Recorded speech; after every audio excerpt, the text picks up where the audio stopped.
पाकिस्तान ने बहुत सारे मौके ज़ाया किए हैं, खित्ते के ममालिक आगे निकल गए हैं, मगर हम बार बार ये बात करते हैं और बार बार मौका ज़ाया कर देते हैं।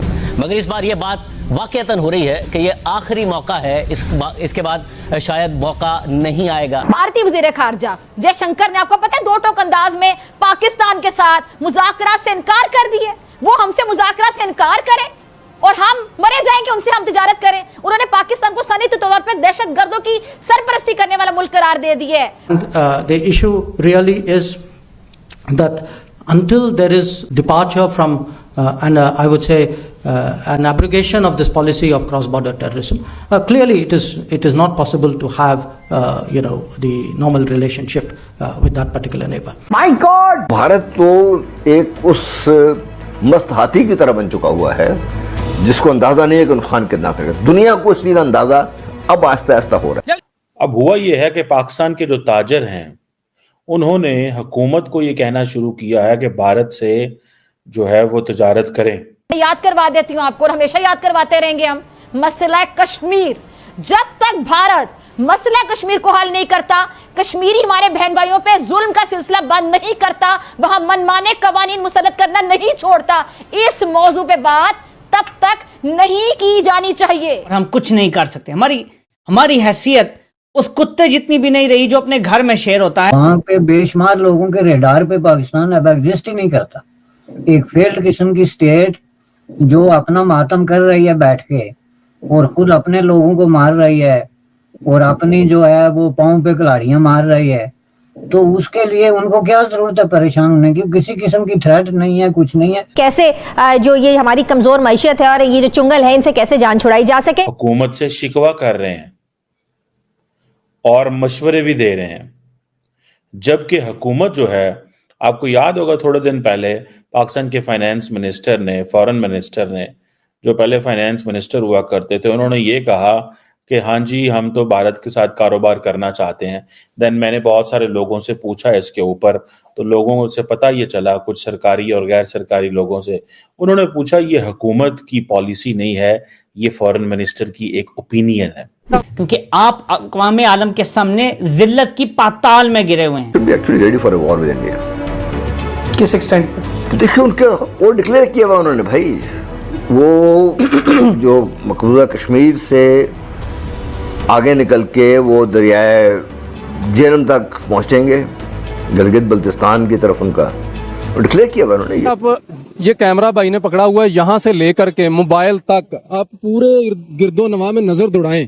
कोई ऐसी चीज बताएं जो इस्लामी कंट्रीज ने डेवलप की है, कोई एक ऐसी चीज बताएं जो पाकिस्तान में जिसकी प्रोडक्शन हुई है, कोई एक ऐसी चीज बताएं जो हम जिस पे कैपिटलाइज करके एक्सपोर्ट करके हम कह सकते हैं कि हमारी है, हम इससे जोड़े जाएं, हम इससे पहचाने जाएं।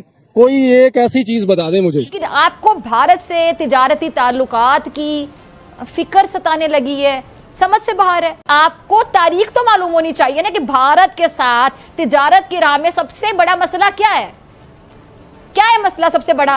कश्मीर पर कौम का मुत्तफिक का एक ही मौकिफ है कि इसके हल के लिए, इस मसले के हल के बगैर, इसका हमें हल चाहिए और इसके हल के बगैर तिजारत नहीं की जाएगी। भारतीय वज़ीर खारजा जयशंकर ने, आपको पता है, दो टोक अंदाज में पाकिस्तान के साथ मुज़ाकरात से इनकार कर दिए। वो हमसे मुज़ाकरात से इनकार करें और हम मरे जाएं कि उनसे हम तिजारत करें। उन्होंने पाकिस्तान को सनई तौर पर दहशतगर्दों की सरपरस्ती करने वाला मुल्क करार दे दिया है। लेकिन लार्जली पाकिस्तान के अंदर ये समझा जाता है कि जब हमारा दिल करेगा हम भारत से ट्रेड करेंगे, जब हमारा दिल करेगा हम बंद करेंगे। देखिए भारत चेंज हो गया। अगर नरेंद्र मोदी 400 सीटें लेके पावर में आ रहे हैं तो क्या ख्याल है वो आपका इंतजार कर रहे हैं कारोबार करने के लिए, जो आपके साथ क्रिकेट नहीं खेलना चाहते, जो आपके साथ पीपल टू पीपल कांटेक्ट नहीं करना चाहते, जो आपको वीजे नहीं देते और वो चाहते हैं कि आप ना इंडियंस पाकिस्तान पहुंचे, ना आप उनके जो कंसर्न्स हैं वो अपनी जगह पे मौजूद हैं। सो पाकिस्तान के जो था, अब होता क्या है, पाकिस्तान के मुंह में आता है पानी। पानी क्यों ना आए? पानी क्यों ना आए? अभी हाल ही में आपको याद होगा कि यूरोपियन फ्री ट्रेड एसोसिएशन जो है उसकी और जो 4 यूरोप के ममालिक हैं, स्विट्जरलैंड, नॉर्वे, आइसलैंड और वगैरह, इन्होंने आपस में जो है वो इनकी और भारत की जो है वो 15 बरस की $100 अरब की सरमायाकारी की का मुआहदा हुआ है। सारी दुनिया तो भारत में आके तो मुआहदे कर रही है। और मजे की बात है, ये जो मुआहदा भारत के साथ हुआ था, ये 16 बरस से पिछले जारी था। ठीक है जी। सो ये वो आसान काम नहीं है। भारत भी बड़ी टफ लाइन लेता है। भारत ने ऑस्ट्रेलिया और यूएई के साथ भी जो फ्री ट्रेड एग्रीमेंट्स हैं वो किए हुए हैं, और इंग्लैंड के साथ कई दिनों से वो लगे हुए हैं, कई महीनों से लगे हुए हैं, जो कि सुनने में आ रहा है आखिरी मरहलात में पहुंच गए हैं, आखिरी फेजेस में है। सो क्वेश्चन ये है कि एक तरफ हम देखते हैं कि जब सारी दुनिया की मार्केट्स इंडिया आ रही हैं, कारोबार कर रही हैं। मुझे एक दफ़ा एक इंडियन सहाफ़ी ने बताया, आई थिंक मेरे शो पे थे, यहाँ पता नहीं, मुझे ऑफलाइन उन्होंने बताया, और उन्होंने कहा यार बात सुने, हम क्यों आपके साथ, क्रिकेट की बात हो रही थी, उन्होंने कहा क्यों खेल रहे हैं हम क्रिकेट आपके साथ, क्यों करें हम आपके साथ? आप तो उस लेवल पे आपकी जो मीडिया है या आपके जो जो एडवर्टाइजमेंट आपको मिलती नहीं है, तो हमें तो नुकसान होता है आपके साथ क्रिकेट खेलने का। अच्छा, मैं बड़ा हैरान हुआ, मेरे लिए ये पहली दफा एक नया एंगल था। मैंने कहा अच्छा, नुकसान होता है, मतलब आपकी जो क्रिकेट की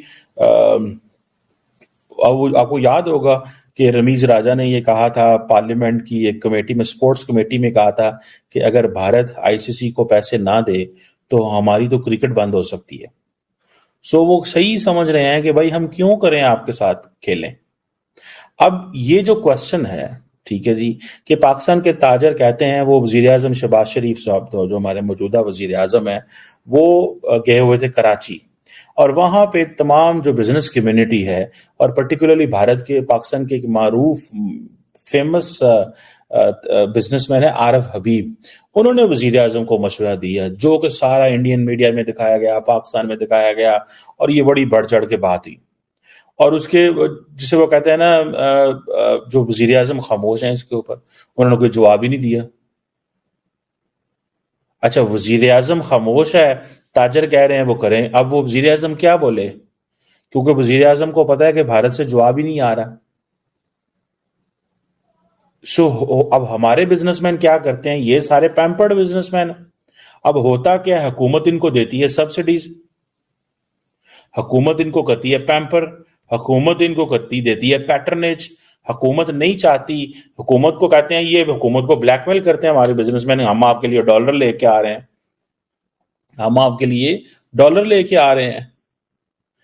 सो अब होगा क्या कि अगर हुकूमत इनके साथ मिलके इनको कहती है फ्री ट्रेड है जी, ठीक है जी, इंडिया के साथ, मुझे ऐसा लगता है कि पाकिस्तानी बिजनेसमैन तो इंडियन मार्केट का काम ही नहीं कर सकता। वो काम इसलिए नहीं कर सकता क्योंकि हमारे लोगों को तो आदत ही नहीं है फ्री मार्केट में काम करने का। देखिए, जो फ्री मार्केट इकोनॉमी है ना, ये बड़ा जबरदस्त कॉन्सेप्ट है। आप जरा इसमें आप इसको जरा समझे तो सही, कि जिसका प्रोडक्ट जितना, देखिए चाइनीज क्यों दुनिया के अंदर एंटर हो गए हैं, क्यों उन्होंने अपनी स्पेस बनाई, बिकॉज उन्होंने free market economy and globalisation का फायदा उठाया, और वो उन्होंने सबको आगे लगाया हुआ। अब अमेरिकी भी जो है, वो अभी मैं देख रहा था, अमेरिकी secretary of state Antony Blinken China गए हुए थे, तो वो यही कह रहे थे कि हम आपको जो है ना, अब वो अमेरिकन परेशान है कि चाइनीज हमारी नौकरियां खत्म कर रहे हैं, हमारी नौकरियों के पीछे भी पड़ गए हैं।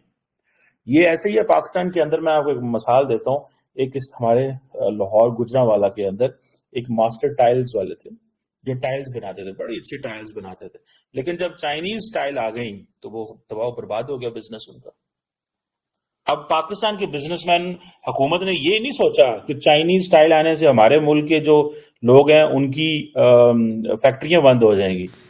जय हिंद दोस्तों, खबर ये है कि पाकिस्तान ने मिन्नत की थी भारत से कि ट्रेड शुरू कर दो, लेकिन हमारे विदेश मंत्री रवि एस जयशंकर ने साफ मना कर दिया है। जब तक पाकिस्तान आतंकवाद भारत में भेजता रहे और घुसपैठियों भेजता रहेगा, जब तक पाकिस्तान के साथ कोई ट्रेड नहीं की जाएगी। तो पाकिस्तानी मीडिया इस पर चर्चा कर रहा है, और तो चलिए वीडियो देखते हैं किस तरीके से